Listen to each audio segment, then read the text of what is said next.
ಮತ್ತೆ ಬಿ ಸಮೀವುಲ್ಲಾ ಅವರು ಹಿರಿಯ ಪತ್ರಕರ್ತರು ನೇರ ಸಂಪರ್ಕದಲ್ಲಿದ್ದಾರೆ. ಸರ್ ನಮಸ್ಕಾರ. ನಮಸ್ತೆ. ಇವಾಗ ಈ ಒಂದು ಮಂತ್ರಿಮಂಡಲದ ರಚನೆಯ ಕಸರತ್ತು ಭಾರಿ ಬಿರುಸಿನಿಂದ ನಡೀತಾ ಉಂಟು.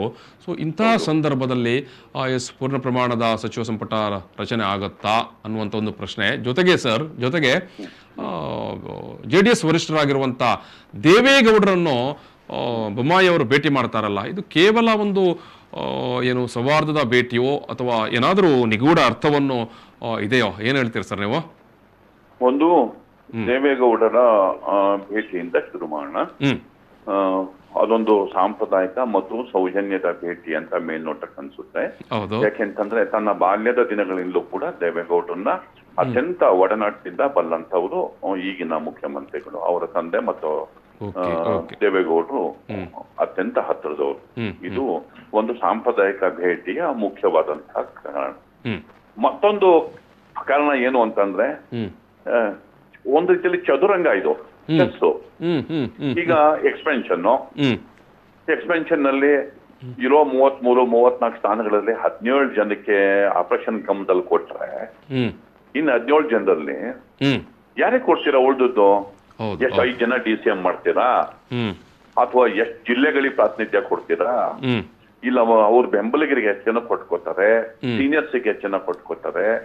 ಆಮೇಲೆ ಈ ಮೂಲ ಬಿಜೆಪಿಯರಿಗೆ RSSಗೆ ನಿಷ್ಠಾವಂತಕ್ಕೆ ಹೆಚ್ಚನ್ನು ಕೊಡ್ತಾರೆ. ಇದು ದೊಡ್ಡ ಬಿಕ್ಕಟ್ಟಿಗೆನೆ ಕಾರಣ ಆಗುತ್ತೆ. 17 ಜನರಲ್ಲಿ ಒಂದಷ್ಟು ಜನ ಡ್ರಾಪ್ ಮಾಡಿರೋ ಅವ್ರೇನ್ ಮಾಡ್ತಾರೆ, ಸೀನಿಯರ್ಸ್ ಕೆಲವು ಡ್ರಾಪ್ ಮಾಡಿರೋ ಅವ್ರೇನ್ ಮಾಡ್ತಾರೆ, ಒರಿಜಿನಲ್ ಬಿಜೆಪಿ ಮೂಲ ಬಿಜೆಪಿ ಅವರಿಗೆ ಕೊಡದೆ ಹೋದ್ರೆ ಸೀನಿಯರ್ಸ್ ಅವ್ರೇನ್ ಮಾಡ್ತಾರೆ? ಇದನ್ನ ಹ್ಯಾಂಡಲ್ ಮಾಡೋದಿದೆಯಲ್ಲ, ಇದು ಒಂದು ಟಾಸ್ಕ್ ಅದು. ಸೊ ಭೇಟಿಯ ನಂತರ ದೇವೇಗೌಡರು ಸಾಮಾನ್ಯವಾಗಿ ಏನ್ ಮಾತಾಡ್ತಾರೆ, ಇದು ಸೌಜನ್ಯದ ಭೇಟಿ, ಹುಡುಗ ನನ್ನ ಹಳೆಯ ಸಹೋದ್ಯೋಗಿಯ ಮಗ, ಅವನಿಗೆ ಒಳ್ಳೇದಾಗ್ಲಿ, ಜನತಾ ಪರಿವಾರದವರು ಅವರಿಗೆಲ್ಲ ಸಹಕಾರ ಕೊಡ್ತೀವಿ ಅಂತ ಒಂದು ಸಾಂಪ್ರದಾಯಿಕವಾಗಿ ಸ್ಟೇಟ್ಮೆಂಟ್ ಕೊಡುವುದು ರಾಜಕಾರಣದಲ್ಲಿ ಭಿನ್ನಾಭಿಪ್ರಾಯಗಳು ಅಥವಾ ಪಕ್ಷ ವೈರುಧ್ಯವನ್ನ ಪಕ್ಕಕ್ಕಿಟ್ಟು ಕೂಡ ಹೇಳುವಂತಹ ಮಾತು. ಹೌದು, ಖಂಡಿತ. ದೇವೇಗೌಡ ಒಂದ್ ಹೆಜ್ಜೆ ಮುಂದೋಗಿ ಪೊಲಿಟಿಕಲ್ ಕ್ರೈಸಿಸ್ನ ಸಂದರ್ಭದಲ್ಲಿ ಬಂದ್ರೆ ನಾವು ಅವರ ಜೊತೆಗೆ ನಿಲ್ತೇವೆ ಕ್ಯಾಟಗರಿಕಲ್ ಆಗಿ ಹೇಳಿದ್ದಾರೆ.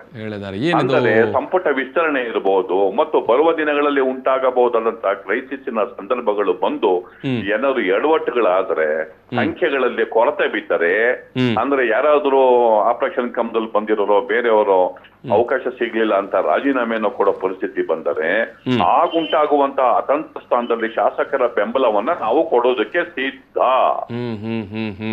ಇದು ಕ್ಯಾಟಗರಿಕಲ್, ಇದು ಅಂಡರ್ಸ್ಟುಡ್. ಇದು ಎರಡೂ ಕಡೆಯವರಿಗೂ ಸಂದೇಶ, ಬಿಜೆಪಿಯವರಿಗೂ ಇತ್ತ ಕಾಂಗ್ರೆಸ್ನವರಿಗೂ. ಬೊಮ್ಮಾಯಿಯವರು ಮುಂದೆ ಕ್ರೈಸಿಸ್ ಒಂದ್ ವೇಳೆ ಬಂದ್ರೆ ಆ ಕ್ರೈಸಿಸ್ ನ ಓವರ್ಕಮ್ ಮಾಡ್ಕೊಳ್ಳಕ್ಕೆ ಎಕ್ಸ್ಪ್ಯಾನ್ಷನ್ ಬಗ್ಗೆ ಚರ್ಚೆ ನಡೆಸೋದಕ್ಕಿಂತ ಮೊದಲು ದೇವೇಗೌಡನ್ ಭೇಟಿ ಮಾಡಿದ್ದು ಒಂದು ಚೆಕ್ ಪಾಯಿಂಟ್ ಅಂತ ನಾನ್ ತಿಳ್ಕೊಂಡಿದ್ದೇನೆ. ಎರಡನೇದು, ಈಗ ಡೆಲ್ಲಿನಲ್ಲಿ ಮಾತಾಡ್ತಿದ್ದಾರೆ, ಇದು ನಿರ್ಣಾಯಕ.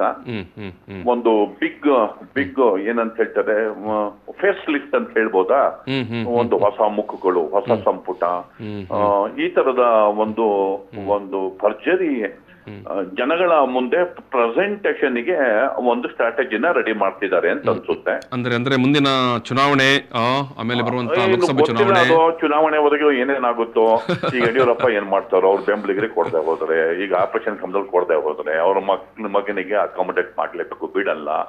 ಆಮೇಲೆ ಎಲ್ಲಕ್ಕಿಂತ ಮುಖ್ಯವಾಗಿ ಲಿಂಗಾಯತ ನಾಯಕತ್ವ ಅವ್ರ ಕುಟುಂಬದಲ್ಲೇ ಇರಬೇಕು, ಅವ್ರ ಮಗನೇ ಇರಬೇಕು. ಪ್ಯಾರಲಲ್ ಲಿಂಗಾಯತರು ಲೀಡರ್ ಆಗಿ ಲಿಂಗಾಯತರು ದೊಡ್ಡ ಮಟ್ಟದಲ್ಲಿ ಬೆಳೆದು ಬಿಟ್ರೆ ಕಥೆ ಏನು?